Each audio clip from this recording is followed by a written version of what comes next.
Hello everyone, I hope you are doing well. Today we'll talk about how to fix or how to solve the problem of emulated on the application of Truecaller. You will go to settings. Here you will go to apps, default apps, app settings.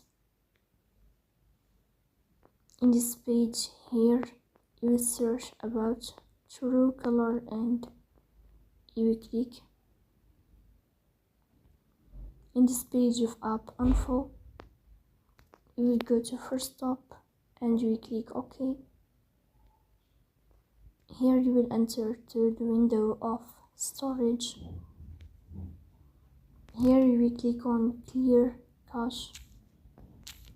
In the end you will turn off your phone and you will restart your phone again to fix that problem. So that's all. Don't forget to support us by like and subscribe. See you next time.